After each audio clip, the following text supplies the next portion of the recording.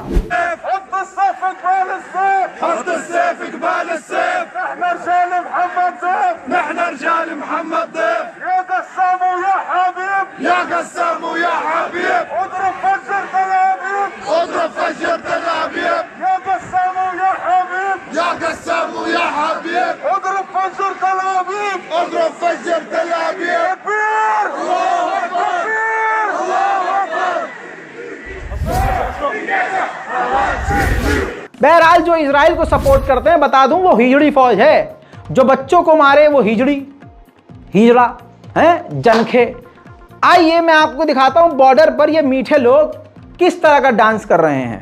मजा लीजिए आप भी। ये देखिए, आ हा हा, ये मेरे हिजड़े, ये कमर में लचक देखिए। इनको बीवियों की क्या ही जरूरत है, ये आपस में ही काम चला लेते हैं। ये देखिए, इस तरह से भाई साहब ये गाजा के बॉर्डर पर रात को इस तरह से टाइम पास कर रहे हैं। भैया एक से बढ़कर एक इनके यहाँ नचनियाँ हैं। अब लड़कियां लड़कियों के साथ, मर्द मर्दों का। ये देखो, ये जनखे ये गोली मारेंगे, और जनखे ही जो है गोलियां मार रहे हैं बच्चों को। एक्टिविस्ट ग्रेटा थनबर्ग ने गाजा को सपोर्ट कर दिया। इजराइल के खिलाफ नहीं बोली, लेकिन गाजा को सपोर्ट कर दिया। ग्रेटा थनबर्ग को आप जानते हैं। इजराइल की इतनी आग लगी कि जगह में आपको मालूम है कि इजराइल ने अपने स्कूलों के अंदर से चैप्टर में ग्रेटा थनबर्ग का जो चैप्टर था हटा दिया भाई साहब। लीजिए, आपको बता रहा हूं एक और बड़ी खबर। जंग में ऑस्ट्रेलिया, अगर टाइटल पर लिखता अलग से खबर बताता तो आप मजा लेके देखते। इसलिए कहता हूं मेरी रिपोर्ट अगर लंबी भी हुआ करे तो देखा करिए।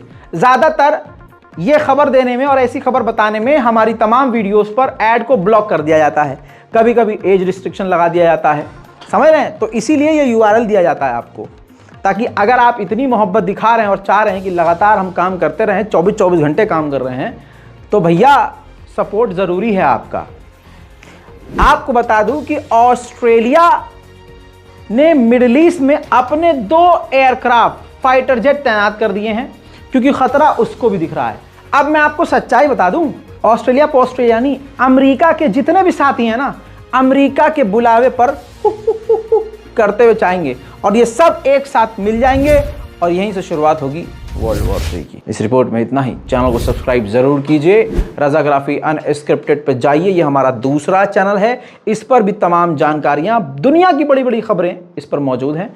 इस चैनल रज़ाग्राफी को भी सब्सक्राइब कीजिए ताकि आपको तमाम अपडेट मिलते रहें। जय हिंद।